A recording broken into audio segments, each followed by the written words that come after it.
Dewan Rakyat hari ini sewaktu mengadakan majlis bersama-sama dengan ketua-ketua pengarang dan media di bangunan Parlimen. Ini Speaker Dewan Rakyat iaitu Tan Sri Johari Abdul menyatakan bahawa 6 orang ahli Parlimen yang menzahirkan sokongan terhadap Yang Amat Berhormat Perdana Menteri tidak hilang keabsahannya sebagai ahli Parlimen, dan mereka tidak perlu mengosongkan kursi mereka kerana status mereka masih kekal sebagai ahli Parlimen. Selaku yang Ketua Dewan Rakyat, Tan Sri Johari berkata amalan ini bukanlah mendatangkan sebarang kesalahan kerana mereka katanya masih lagi ahli bersatu. Bagaimanapun beliau mencadangkan supaya mereka yang menazahirkan sokongan menyatakan secara tertulis bahawa mereka masih kekal ahli parti tersebut dan tidak bertindak keluar parti. Tapi kalau dia kata keluar parti, itulah akta lompat parti. Sebab itu kata Speaker Dewan Rakyat, Tan Sri Johari, dia kata selagi mereka tidak melompat dan tidak meninggalkan partinya, dan mereka harus menyatakan secara bertulis yang mereka masih ahli bersatu. Dan mereka hanya sekadar menyokong Perdana Menteri dan keabsahannya sebagai ahli Parlimen tidak terhakis. Itu 6 ahli Parlimen bersatu menyatakan sokongan kepada Anwar Ibrahim ialah ahli Parlimen Tanjung Karang, Datuk Zulkafli Hanafi, Datuk Syed Abu Hussein daripada Bukit Gantang, ahli Parlimen Jeli, sahabat saya Zari Kecik, ahli Parlimen Gua Musang, Muhammad Azizi Abu Naim, Datuk Iskandar Zulkarnain Abdul Khalid, ahli Parlimen Kuala Kangsar, dan ahli Parlimen Labuan, Datuk Syuhaili Abdul Rahman. Itulah 6 orang yang telah pun menyatakan sokongan terbuka kepada Yang Amat Berhormat Perdana Menteri. Waktu saya mengadakan bicara secara live bersama dengan Datuk Syed Hussein tu hari, dia kata ada lagi 3 orang katanya. Ada lagi 6, 2 orang lagi akan menyatakan sokongan pada musim persidangan Dewan Rakyat nanti. Jadi kalau 6 campur 2 dah jadi 8 orang. Kemudian ditambah lagi dengan 3 orang lagi katanya. Sepanjang pertengahan persidangan, dan berikutan terdapat lebih kurang 5 orang. Jadi 8-3-5 lah saya. 8 orang, 3 orang campur 5 orang. Jadi artinya lebih kurang dalam 16 orang ahli Parlimen yang mewakili Parti Bersatu dijangka akan membuat sokongan terhadap Yang Amat Perdana Menteri. Mereka tak keluar parti, cuma hanya menyatakan sokongan sahaja. Sebab itu mesyuarat pertama penggal ketiga ini, itu Parlimen yang ke-15 tahun 2024, akan bermula pada 26 Februari hinggalah 27 Mac. Lama juga secara dekat sebulan.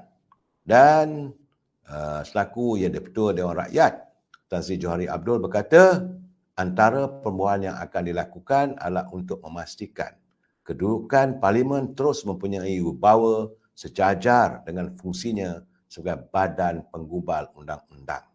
Bila tidak mahu lagi Parlimen dipandang serong dan dihina oleh rakyat, seperti mana yang berlaku pada sesi-sesi Parlimen sebelum ini.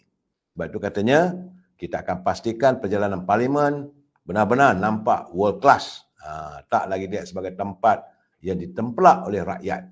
Kita sangat serius kali ini. Parlimen adalah tempat mulia untuk mengubah undang-undang. Mana ada ahli Parlimen yang didapati melanggar peraturan Parlimen, maka mereka akan disingkirkan.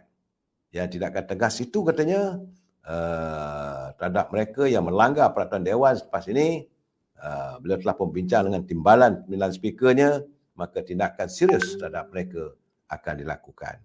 Sebab, kata Datuk Sri Johari, tempoh honeymoon sudah berakhir. Dan kini masanya untuk setiap ahli Parlimen serius membicarakan soal kehidupan rakyat. Mudah-mudahanlah, saudara, bermula 26, pembukaannya yang akan dirasmikan oleh Duli Yang Mulia Pertuan Agong Tuanku Ustaz Ibrahim, guna berikutan sususan selama sebulan. Kita akan melihat berapa hari ini, berapa bulan. Hari ini 19, dia seminggu lagi, saudara. InsyaAllah, mudah-mudahan. Saudara, apa khabar Puan Salam yang amat, Saudara Mat Rajab Badarudin. Tapi katanya dalam politik apa-apa saja boleh berlaku. Nur Zidah Abdullah, Waalaikumsalam, Mahat Hassan, Tuan Abdul Rahman, Tuan Ismail, apa khabar? Daripada Besut, Terengganu, anak-anak Selamat Dani, Kawan Osman, Muhammad Nazir Yahya, dari Ismail. Begitu juga dengan Abi K. Saudara Zaidi, terima kasih sekutu Mawar Merah untuk saya. Jangan lupa like, share dan subscribe. Selain daripada apa yang berlaku di Parlimen hari ini, saya mengucapkan tahniahlah kepada pihak berkuasa kerana lebih 800 orang warga asing telah pun diperiksa di sekitar pusat bandar Seremban melalui operasi bersepadu pihak polis, Jabatan Imigresen Malaysia dan Majlis Bandaraya Seremban pada jam 4.30 tadi. Secara saya bersyukurlah begini, nampak gayanya Kementerian Dalam Negeri begitu tega untuk memastikan bahawa tidak ada lagi parti-parti yang tidak diingini menguasai bandar-bandar di sekitar negara kita. Enough is enough lah. Sebagaimana kenyataan yang berhormat Datuk Seri Saifuddin Nasution bahawa katanya Kementerian Dalam Negeri akan meletakkan prioriti ataupun keutamaan dalam membasmi kehadiran parti dan mereka ini akan ditangkap, diberkas, didakwa, kemudian dihantar pulang. Menurut Ketua Polis Daerah Seremban, Saudara Muhammad Atta Cik Din, serbuan hampir 3 jam itu dilakukan di lorong bangunan dan premis kosong yang merupakan kawasan tumpuan warga asing berkumpul pada setiap hujung minggu. Katanya 835 lelaki dan 79 wanita warga asing diperiksa. Kebanyakannya adalah warga Bangladesh, Nepal, Myanmar dan daripada Indonesia. Polis turut menahan beberapa orang individu yang didapati cuba menghalang penjawat awam melakukan pemeriksaan. Ada dalam kalangan warga asing ini diserahkan kepada imigresen untuk tindakan selanjutnya. Menurut Saudara Encik Muhammad Atta lagi, risikan di kawasan terbabit telah dilakukan 3 minggu sebelum operasi dilakukan. Alhamdulillah, tak ada lagi lah bocor rahsia lah, ada operasi dan sebagainya. Sementara itu, Pengarah Undang-Undang dan Pokok Kuasa Majlis Bandaran Seremban, Anizam Ahmad berkata 13 kompaun dikeluarkan terhadap pemilik premis perniagaan, terutamanya restoran dan kedai-kedai runcit yang menggaji pekerja-pekerja terdiri daripada kalangan parti. Antara kisah itu ialah jumlah pekerja warga asing melebihi syarat yang ditetapkan tinggal di negara ini. Syabas. Dan saya mengharapkan, dan kita juga mengharapkan bahawa tindakan susulan akan dilakukan bukan hanya di Seremban, begitu juga di kota-kota raya, termasuk di Kuala Lumpur, di Shah Alam, di Petaling Jaya, di seluruh negara lah saya. Cukuplah. Masalah ini merupakan bagi saya lah cacing dan naik ke mata. Perlu ditangani. Yang Dipertua Dewan Negara yang baru telah dilantik. Presiden Dewan Perniagaan dan Industri Orang Ulu, Datuk Mutang Tagal, telah pun dilantik sebagai yang Dipertua Dewan Negara yang baru hari ini, saudara. Beliau menggantikan Tun Wan Junaidi Tunku Jaafar yang mengalah jawatan sebut sejak 19 Jun tahun lalu, sebelum berakhir pada 19 Januari lalu lah, saudara.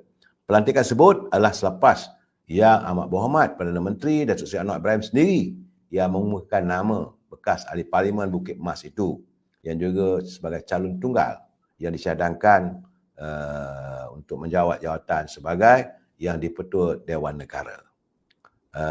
Yang Berhormat Matang Tunggal sebelum ini, beliau itu mengangkat sumpah sebelum itu sebagai ahli Dewan Negara bagi tempoh 3 tahun bermula 15 Februari sehingga 14 Februari. Lantikan beliau merupakan lantikan oleh Seri Paduka Baginda Pertuan Agong selaku sebagai senator. Beliau kemudian mengangkat sumpah jawatan di hadapan ahli majlis sebelum menyampaikan ucapan sulungnya dalam Dewan Negara. Alhamdulillah, selesailah sudah pelantikan Tuan Yang Pertua Dewan Negara.